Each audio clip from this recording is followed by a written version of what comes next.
Hi friends, piece ಕಿಚನ್ಗೆ ಸ್ವಾಗತ.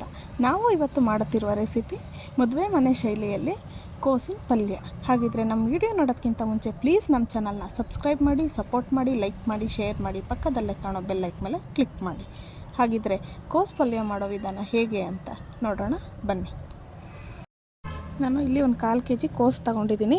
ಸಣ್ಣಗೆ cut ಮಾಡ್ಕೊಂಡಿದ್ದೀನಿ. ಈ ಸೈಜ್ ಇದ್ದರೆ ಸಾಕಾಗುತ್ತೆ. ಇದನ್ನು ವಾಶ್ ಮಾಡಿ ಇಟ್ಕೊಂಡಿದ್ದೀನಿ. ಒಂದು ಬೌಲ್ ಆಗೋವಷ್ಟು ಕಡಲೆಬೇಳೆನ ನೆನೆಸ್ಬಿಟ್ಟು ತೊಗೊಂಡಿದ್ದೀವಿ. ಒಂದು 2 hours ನೆನೆಸಿದ್ರೆ ನಿಮಗೆ ಬೇಯಿಸ್ಕೊಳ್ಳೋಕ್ಕೆ ತುಂಬ ಈಸಿ ಆಗುತ್ತೆ. ನೆಕ್ಸ್ಟು ತೆಂಗಿನ ತುರಿ, ಹಸಿ ತೆಂಗಿನಕಾಯಿನ ಇಲ್ಲಿ ತುರಿದ್ಬಿಟ್ಟು ತೊಗೊಂಡಿದ್ದೀನಿ. ಒಂದು ಅರ್ಧ ಬೌಲ್ ಆಗೋವಷ್ಟು.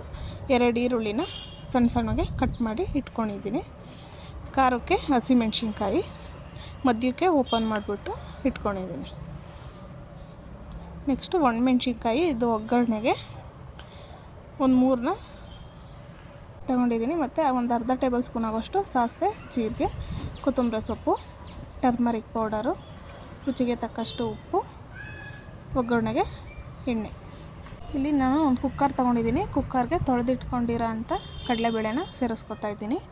ಈಗ ಅದಕ್ಕೆ ತೊಳೆದಿಟ್ಕೊಂಡಿರೋ ಅಂಥ ಕೋಸನ್ನು ಸೇರಿಸ್ಕೊತಾ ಇದ್ದೀನಿ. ನೀವು ಬಾಣಲಿಲೇ ಬೇಯಿಸ್ಕೊಬೋದು, ಇಲ್ಲ ಅಂದರೆ ಬೇಗ ಆಗಬೇಕು ಅಂದರೆ ಈ ಥರ ಕುಕ್ಕರ್ಗೆ ಹಾಕಿ ಈಗ ಅರಿಶಿನ ಸೇರಿಸ್ಕೊತಾ ಇದ್ದೀನಿ. ಒಂದು ವಿಷಲ್ಲು ಕೂಗಿಸ್ಕೊಂಡ್ರೆ ಬೇಗ ಆಗುತ್ತೆ. ಇದಕ್ಕೆ ಬೇಯೋಕ್ಕೆ ಎಷ್ಟು ಬೇಕಷ್ಟು ನೀರನ್ನ ಸೇರಿಸ್ಕೊತಾ ಇದ್ದೀನಿ. ನಾವು ಈ ರೀತಿ ಬೇಯಿಸ್ಕೊಂಡು ಮಾಡಿಕೊಂಡ್ರೆ ಬೇಗ ಆಗುತ್ತೆ. ಟೈಮ್ ಇಲ್ಲದಾಗ ಈ ರೀತಿ ಬೇಗ ವಿಷಲ್ ಹೊಡೆಸ್ಕೊಂಡು ಒಂದು ವಿಷಲ್ ಹೊಡೆಸ್ಕೊಂಡ್ರೆ ಸಾಕಾಗುತ್ತೆ. ನಾವು ಪಕ್ಕದಲ್ಲಿ ಒಗ್ಗರಣೆ ಮಾಡ್ಕೊಳ್ಳೋ ಅಷ್ಟರೊಳಗಡೆ ಇದು ಬೆಂದಿರುತ್ತೆ.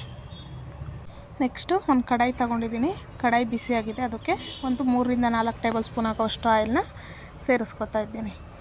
ಈಗ ಆಯಿಲ್ ಬಿಸಿಯಾಗಲಿ. ಈಗ ಆಯಿಲ್ ಬಿಸಿಯಾಗಿದೆ. ಅದಕ್ಕೆ ಸಾಸಿವೆ ಮತ್ತು ಜೀರಿಗೆನ ಸೇರಿಸ್ಕೊತಾ ಇದ್ದೀನಿ.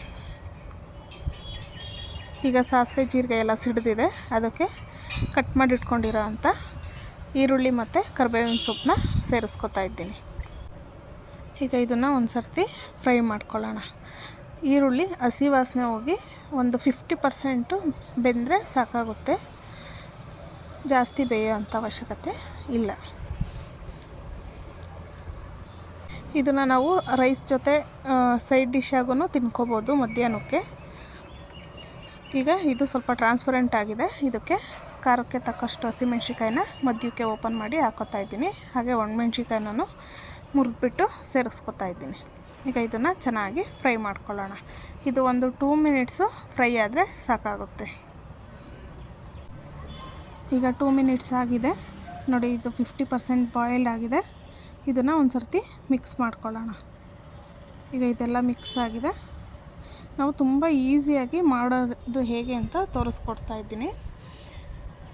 ಈಗ ಇದಕ್ಕೆ ನಾವು ಬೇಯಿಸಿಟ್ಕೊಂಡಿರೋ ಅಂಥ ಕಡಲೆಬೇಳೆ ಮತ್ತು ಕೋಸನ್ನ ಸೇರಿಸ್ಕೊಳ್ಳೋಣ. ನಾವು ಕಲರ್ ಏನು ಹಾಕ್ತಾ ಇದ್ರೂ ಸ್ವಲ್ಪ ಅರಿಶಿನ ಹಾಕಿ ಬೇಯಿಸ್ಕೊಂಡ್ರೆ ಚೆನ್ನಾಗಿ ಕಲರ್ಫುಲ್ಲಾಗಿ ಬರುತ್ತೆ. ಇದಕ್ಕೆ ಎಕ್ಸ್ಟ್ರಾ ಫುಡ್ ಕಲರ್ ಎಲ್ಲ ಏನೂ ಬೇಕಾಗೋದಿಲ್ಲ.